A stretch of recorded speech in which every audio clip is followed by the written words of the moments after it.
a move there. Rook c3 would have been a blunder. Rook d5, maybe he wanted to play, but a lot of moves were mistakes there. That is a huge, costly error. Well, I think I know what happened if we want to bring up the analysis board, because sometimes you can put yourself in the shoes of a time scrambling player. Actually, I don't even know. Am I able to pull up that last game? But yeah, just to quickly show on the analysis board, if we bring up the live board separately, I think what happened, Aman, was Fabi was anticipating a different move and had touched his rook. And so when the knight moved attacking the knight, he had already touched his rook. So he tried to unclick it, Aman. He tried to unclick on c5, but instead he unclicked on c4. And so I think he wanted to maybe make a different move, right? He was hoping for like a rook c7 or something else. But when this move happened, he had already touched his rook and then misclicked, and that's how we got that blunder.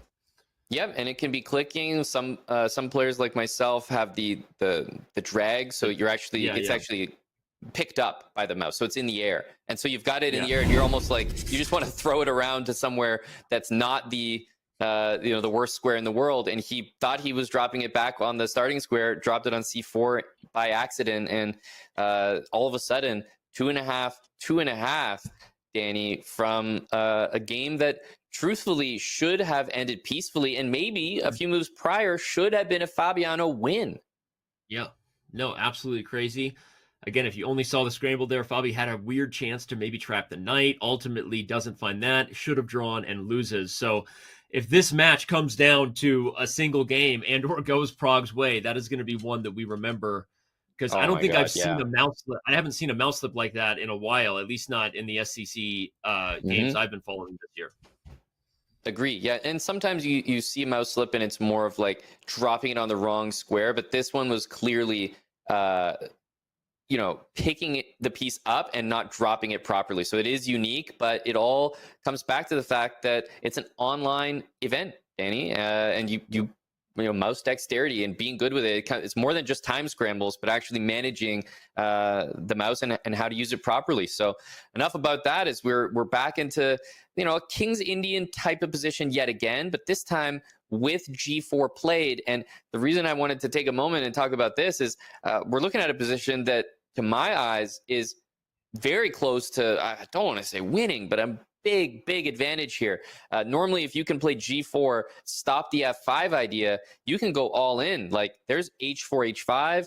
There's even this knight on D2 that you could reroute to the G3 square, which is usually the best place to put that piece, supporting this same idea. And then on top of that, there's also the move G5. You can play it because H5 is covered, so there's no place for that knight to go. It has to go to E8, and then you might play H5, H4, H5 after.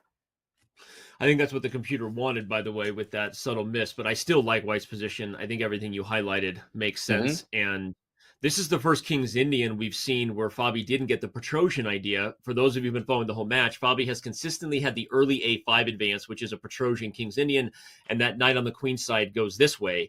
Here you see the knights in more of a kind of a traditional King's Indian idea, but it's usually only a good one when you're the one attacking. You only want the knights kind of getting in each other's way when you have this opportunity for space. So just adding more to Aman's point of why the computer loves White so much here, because this is not a good setup. Black is very cramped, and the knights are going to have to start going backwards. So, oh, wow, Fabi sacks the pawn instead.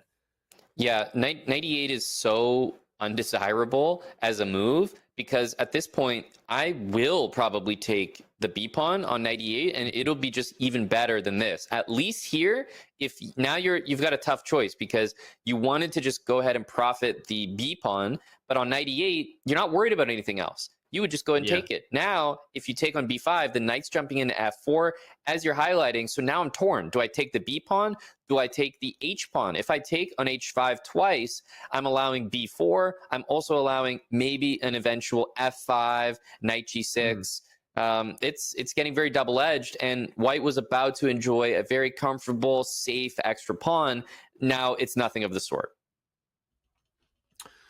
Yeah, well said. And maybe, as the computer pointed out earlier, G5 would have been a little more accurate than the move H4, but Prague should still be better if he can figure out the complications, though, as we said before, he goes for this pawn, but this is the kind of pawn that we said before. The dark square bishop has a lot of potential if this game starts opening up, especially with the queenside advances here. So, a very different game now. Do not like this at all. And this is an opinion shared without calculation. So I don't know what's going to happen over the next couple moves, but I know that for white, this is not how the position is supposed to go. And for black, it is. This is an open game, a tactical game. F5, B4, you can play on both sides of the board. The rook might invade on C2. The F file is going to open. And castling means that if on F5, you take on F6, en passant, the pawn on H4 is also now loose. So there's so many reasons why the white king might actually be vulnerable on the king side, even though it looked like white was attacking a second ago. I love F5. Computer loves it too. That's not me. That's a computer blue arrow suggesting it.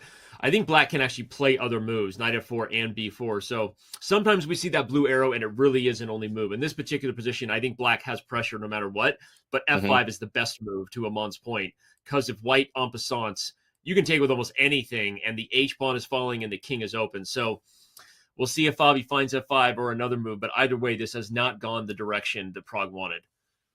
Yeah, and this bishop h3 move seems to indicate the intention of playing maybe queen d7. There's just a funny way to trap the queen with bishop g4. So yeah, I think that's his plan there.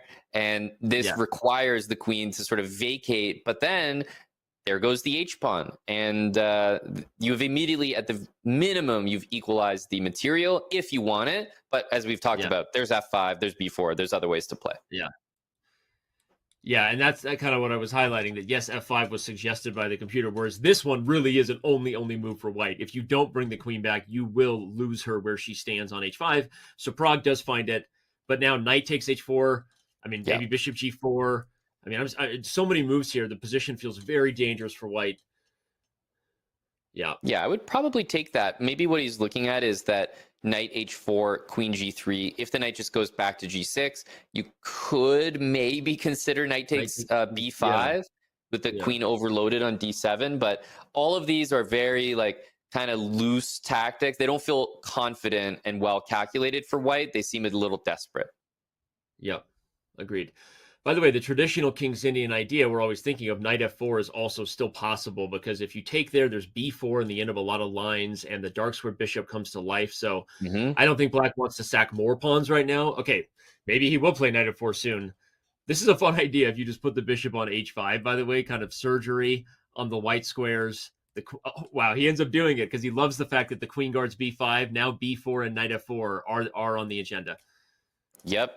Love both of those moves. Not to mention, f5 is eternally a good-looking move and could be a feature of the position, but that's a really nice idea. Tucking the bishop on h5, the queen is fully tied down to the h4 pawn, and again, struggling to even locate moves here in the position.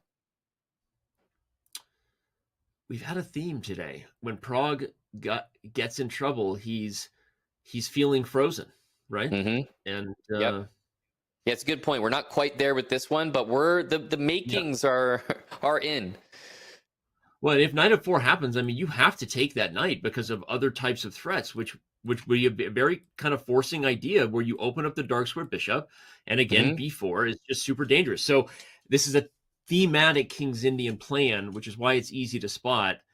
And this just feels like a really tough position for white. Okay, f3 is not a fun move, but maybe kind of the only move. Here comes the idea we've been calling for. Yeah, this is a really nice one. And I should point out, rook takes c3 is the biggest threat in the position, threatening to win on the spot with knight e2. So that's going to require a reaction. Queen f2 actually does not help and loses the game to knight h3. King f2 loses to knight d3.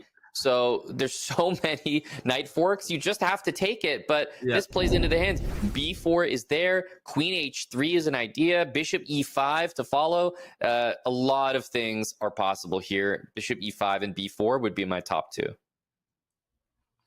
Yeah, b4 feels like the human way to keep going. You highlighted queen h3. I don't even know that I was appreciating how strong that move is. It threatens to win on the spot with bishop d4. That's a real problem. I mean, queen h3 is just straightforward. b4 we've been calling for. I don't think you want to give the check first. You don't really want to help white here. Although, wait, king h2 allows bishop e5, so even the check is not that clear.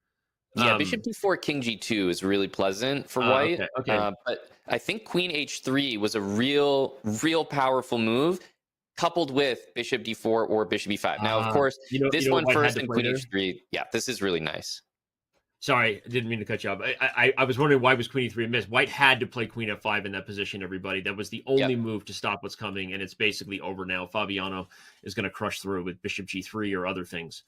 Yeah, wondering what the best, like bishop g3 and queen g2, queen takes h4 is always there. He's looking Yeah. for more though. That somehow that doesn't feel satisfying.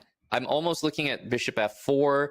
Is there a way to? I kind of like bishop f4. Yeah. Take the knight on d2 and grab f3. Okay, I was wrong. Bishop g3 wasn't as straightforward. Black is still better, but look at time, by the way. Both players now down to 10 seconds. We've been so focused on the board, we forgot about the clock. These bishops are absolutely dominant here. Taking on Yeah, b2 doesn't feel like as much of an achievement as I would like. And in the future, there is queen g3 if I want to force the queens off the board. Queen g3 I'd be interested in. Yeah, I think queen g3 might have been a chance to save the only 1 second. You got to move. Okay, 2 seconds. Oh my goodness. Okay, both players down to living on the increment. We got to move. Prague is literally getting down to the final moments. No, this is really well played. Sack the pawn and grab the open line. Rook c2. This has got to be over soon. Got to be, right? Takes the bishop. Oh my goodness. I didn't even notice the bishop was hanging. Oh, wait, queen. What is going on? I don't know. What is getting out? That is a completely insane continuation. The knight covers every check. The best defender. Queen covers a3. You can take it. Oh my god. Dude, the rook was hanging. You could have just taken the rook, and he didn't see it.